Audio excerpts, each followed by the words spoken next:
It's interesting you're not complaining about the courts. There's one area where a lot of people complain. I mean, police has constantly complained you're not getting the cooperation of the courts. Are you scared that that could also happen to your men? Well, most of the courts have been, they've been a lockdown, most of the courts. Like the Dons, the cultist Dons that were arrested about 2 weeks ago from Benin. We've not been able to arraign them in court because the court is not functioning. Also in Rivers, they've been gang wars, before the elections, during the elections, and after the elections. Most of the files are also ready. We cannot, assess the courts to prosecute those people. But I think that one is outside my powers. But I keep talking to the relevant authorities to say, and that is also encouraging pre-trial detentions. Because if the courts are not, we cannot assess the courts with the case files that we have, then, and some of the, the cases that we have, they are homicide cases. How do I allow those people to go home? If you allow those people to go home, the other party that disagree will say, oh, the police has taken bribe. They have released the people to go to walk away. Why did you decide to intervene in Edo State? Because the sent a team from Abuja, it would seem, to tackle cultism. Okay, the Edo State was. I called the Commissioner of Police. I was on tour of Lagos State. I called him before I left to Lagos. I said, I was watching the television one morning, and I saw they said about 20 people have been killed, over a period of 2 weeks. I was alarmed. I said, cult is not a robbery, it's not a kidnapping. And I called him. I said, are you going to handle this, situation? He said yes, that he was going to handle it. And I said, okay. The following day, some 2 women, were killed. I felt that was repugnant to, the security space. I just could not, stomach such things. When cultists are fighting, they are not dragging, women into it. And I felt that, something has to be done. He actually did so, he actually mopped up the foot soldiers. I'm sure I saw it on channels or something where they said they arrested about. But I felt that, no, our strategic approach to, to that issue should be different. If you are arresting the foot soldiers, what about the guys, who are actually, the kingpins? Those are the guys that I'm interested in. I want to make sure that once you take off, you are able to knock off or amputate those people who are there on top, who are giving these instructions, then you have solved the problem.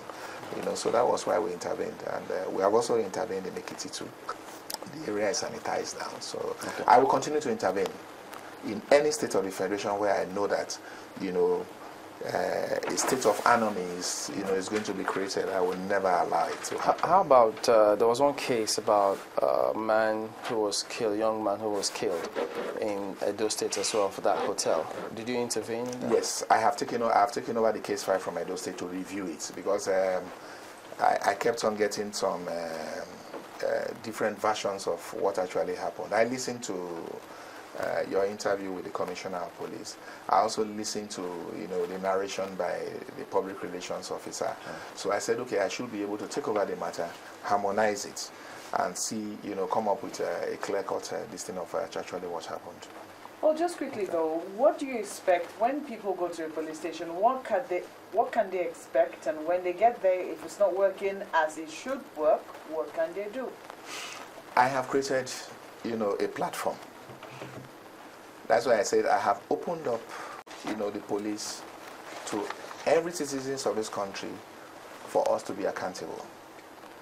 We've created a website, www.stopthebribes.net. Stopthebribes.net. Yes. And it's very, very robust. It's a robust platform.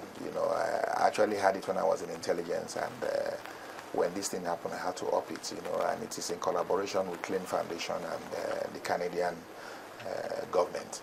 It's such that anything that is happening, you can easily, reach, the platform, and we will intervene immediately. I have always said, I don't want, I'm not trying to harass my officers. They are good officers. They are the best in terms of manpower profile in the country that you can think about. in all disciplines. You have, all of them were housed in the Nigerian police force. But all I'm trying to do is to change, there must be a paradigm shift in the way we look at security, in the way we handle security. We must have a healthy respect for members of the public. We cannot do it without them. So it's there, I just expect that members of the public will be able to access those network and reports, misconduct by police officer.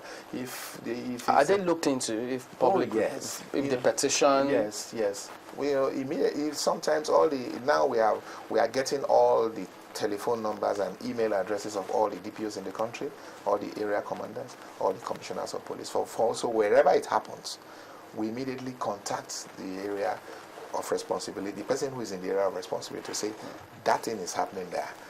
You go and sort it out. And sometimes we are man enough to apologize to whoever, rights have been breached. It doesn't take us anything to say, oh, we are sorry, we made a mistake. We are human everywhere anyway. A couple of more things before we wrap up. What is the thinking of the police with this ongoing saga between the NDLEA and Kashamo?